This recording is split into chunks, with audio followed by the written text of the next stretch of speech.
บายดีพี่น้องเมื่อนี้ก็สีมาใส่ปุ๋ยนะพี่น้องใส่ปุ๋ยสลัด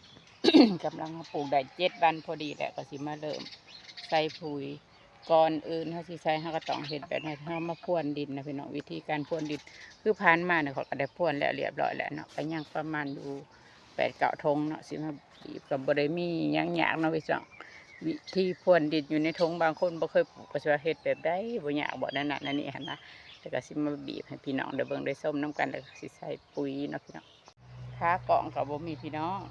ก่อนอื่นเฮาก็สิมาบีบแล้วก็บ่ได้ยากเนาะพี่น้องทงหั่นเฮาก็สิมาบีบปุ๋ย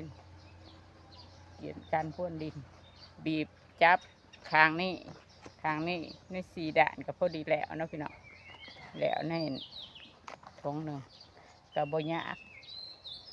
ใน300 ทงเนี่ยเขาใส่เวลากับบ่พอหอด30 นาทีเนาะพี่น้องก็สามารถแล้วอันนี้ก็คือวิธีการพรวนดิน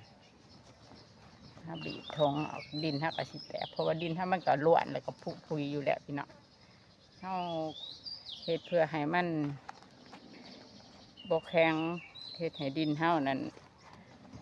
แตกสลายแล้วก็เฮ็ดให้มันเดินได้ดีเนาะหากให้มีช่องอากาศว่าซั่นซะอันนี้ก็คือวิธีวิธีพรวนดินกล่องกับมีเนาะอันนี้ก็คือเฮาพรวนแล้วเรียบร้อยพี่น้องพรวนแล้วเดี๋ยวนะก็บ่ได้ยากเนาะเฮาบีบมันก็สิแตกปวดดินเฮาล้วนๆพี่น้องเห็นบ่ดินล้วนดีขนาดได้บ่มีแหน่นบ่มีแข็งเฮาพรวนแล้วก็เฮาบีบข้างนั้นข้างนี้ก็สิแตกปวดไปพี่น้องอันนี้ก็คือเป็นวิธีการพรวนดินแล้วก็ใส่ปุ๋ยในกำหนดเวลาเนาะหลังจากครบอายุ7 วันหนึ่งก็สิมาใส่เนาะครั้งแรกก็สิ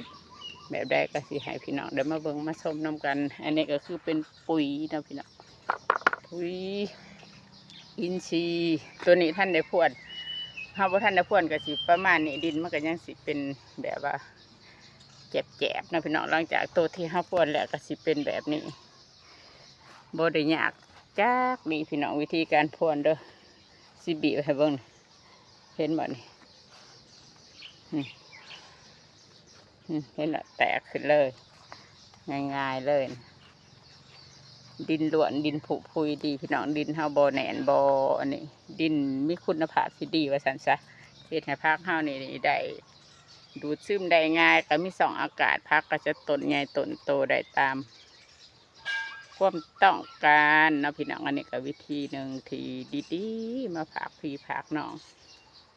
หลังจากเฮาพรวนดินแล้วเรียบร้อยพี่น้องเฮาก็สิมาใส่ปุ๋ยการใช้เฮาสิเฮ็ดไปแล้วเนาะเฮาก็สิมาขวดลงแบบนี้2 ข้อมือเฮาก็เอาปุ๋ยเฮานี่ลงแบบนี้ก็ทมไว้พี่น้องเพื่อบ่ให้มันถือต้นสลัดเนาะถ้าว่าถือต้นเพิ่นก็สิเฮ็ดให้ใบของเขาสลัดเฮามันก็สิเปื่อยเพราะว่ามันหอนมันเค็มเนาะพี่น้องวิธีใส่ก็สิประมาณนี้บ่ยากบ่ง่ายบ่สบายคือสำหรับผู้บ่ทันได้เรียนรู้ก็สิแบบนี้เนาะพี่น้องวิธีถ้าปลูกใส่ทงบางคนก็โอ้สิยากแล้ววิธีปลูกวิธีดูแลรักษาสำหรับเฮาผู้เคยเฮ็ดเคยทำแล้วก็สิง่ายๆเนาะพี่น้องบ่ยากนี่ดิมือเฮานี่แทงจิกลงเฮาก็ทมไว้บ่ให้ปุ๋ยเฮาผงขึ้นมาใส่ต้นพักไว้พักเฮ็ดให้พักเฮาใบเปื่อยใบเน่า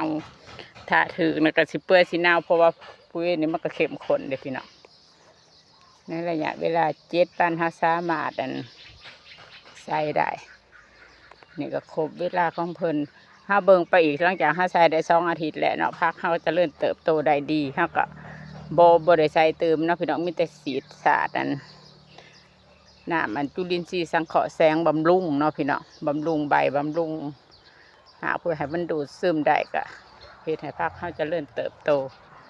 อันนี้ก็ขั้นตอนที่ดูแลรักษาผักเฮาปลูกใส่ทงง่าย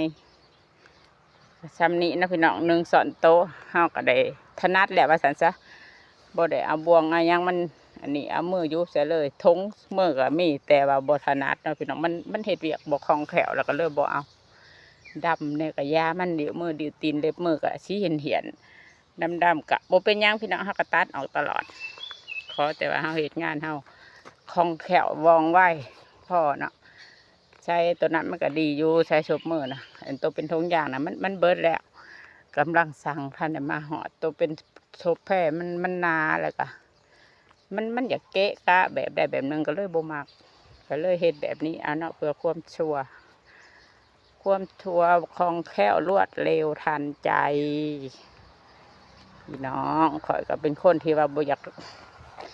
ดูแลผิวพรรณตัวเองเป็นแน่นะเพราะว่า ผิวพรรณตัวเองมันก็บ่ขี้ร้ายบ่งามเนาะพี่น้องซ้ำนี่ก็พอใส่ได้แล้วหั่นนะ อันนี้ก็เป็นวิธีการของคนชาวสวนชาวไร่เนาะพี่น้องถ้าเฮาหยาดแหล่หยาดดำเฮาก็สิบ่สามารถสร้างชีวิตของเฮาหรือว่าเลี้ยงชีพของเฮาได้พี่น้องเอ้ยการเฮ็ดสวนเฮ็ดเกษตรนี่มันก็ต้องได้ตากแดดตากฝนเฮาต้องยอมรับในความเป็นจริงของมันยอมรับสิ่งที่สีร้ายหรืองามบ่สำคัญขอแต่ว่ามีเงินใส่ฟอจ้าเนาะพี่น้องเนาะนี่ก็อีกคลิปนึงที่ดีๆมีประโยชน์เนาะมาฝากพี่ฝากน้องคือชวนนั่นก็สิเริ่มได้ตัดแล้วในอาทิตย์นี้แหละอาทิตย์นี้ก็สิได้ตัดบรรชุเพิ่นก็สิได้มาเอาแหละอันนี้ก็คือเด็กเริ่มปลูกกัน1 อาทิตย์ก็สิประมาณนี้ความสวยความงามพี่น้องเฮาทันได้ใช้ปุ๋ยหลังจากเฮาใส่ปุ๋ยไปแล้วก็มาเบิ่งกันอีกทีนึงว่ามันสิเติบโตสวยงามแบบได้หั่นนะ อันนี้ก็คือวิธีการใส่ปุ๋ยเอาขวดลงบ่ยากนี่ไปอยู่ใต้หากของมันเพิ่นหักสิดูดซึมกินเองเพิ่นดอกพี่น้องบ่ได้ยากแต่ข้าวกิมาแต่มีทำอเนาะข่อยก็บ่ทันได้เคยมาข่อยก็สิโห้ยใส่ปากทงโลดเวลามันแดด2 มื้อ 3 มื้อมาพักข่อยมันสิตายลงมันสิเปื่อยอ้าวเขาว่ามันเป็นหยังแล้วก็สิเฮ็ดให้ปากทงหั่นนี่สิเขียวพี่น้องถ้าเฮาบ่ทมไว้นะอันนี้ก็คือเคล็ดลับวิธีการดูแลที่ถูกต้องถูกวิธีเฮ็ดให้ผักของเฮาอุดมสมบูรณ์แล้วก็ดูดซึมได้อย่างบ่องไวเนาะพี่น้องเพราะว่ามันลงไปอยู่ใต้หากใต้อันนี้มันแหละมันก็สิถึงเพื่อเฮาเอาไว้อยู่ปากทงน่ะเพื่อมันสิดูดซึมลงไปมันก็ยากเติบหั่นนะ พวกช้างมายืนเบิ่งคอยเว้าว่าเว้ายังอยู่ผู้เดียวก็เว้าอยู่เนาะพี่น้อง ว่าไปทำงานไปนำคุยไปพร้อมทักทายสบายดีให้พี่น้องได้เบิ่งได้ชมวิธีการเลยก็เป็นกำลังใจให้กับวรรณลีชาแนลเด้อพี่น้องปองปายเบิดสุขุสุคนเห็นบ่พี่น้องมันก็ถือว่าบ่มีการยากการนั้นศักษะเสียเวลาได้พี่น้องก็เป็นทีวองไว้อยู่ในการเหตุการณ์ทำเนาะนึงมากกับการถนัดว่าซั่นซะใส่ไปก็สิแหละแหละพี่น้องสิแหละแหละย่างอีกกับโบลายไปเลยเนาะนานนี่โต๊ะนี่จะแล้วย่างอีกโต๊ะหนึ่งรอบหนึ่งมีอยู่3 โต๊ะพี่น้องก็งามพักอยู่ได้พักนะ สุดยอดมาก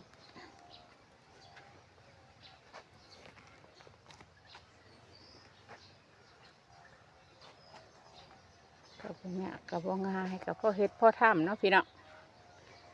คนเฮาถ้ามีเวียกเฮ็ดงานทำก็ถือว่าดีพี่น้องเอ้ยเฮ็ดไปได้ขายเดือนมาเฮาก็มีเงินอยากเพียงก็ซื้ออยากเพียงก็นี่ถ้าเฮาบ่มีการมีงานแล้วก็เบิดเดือนก็เบิดไปซื่อๆคนเฮามีงานทำดีกว่าไม่มีนะใครขวเอาไว้ผู้ใดได้แล้วก็อดทนสู้ส้นเอา30 วันเฮาก็มีเงินแล้วได้เก็บได้ใส่ได้โฮมได้มีภาระก็ทำภาระเฮาไปคนเฮาเกิดมาบ่ว่างานมันก็เป็นค่าของชีวิตเป็นค่าของมนุษย์เฮาเด้อพี่น้องจ๋าเป็นกำลังใจให้กันและกันทุกคน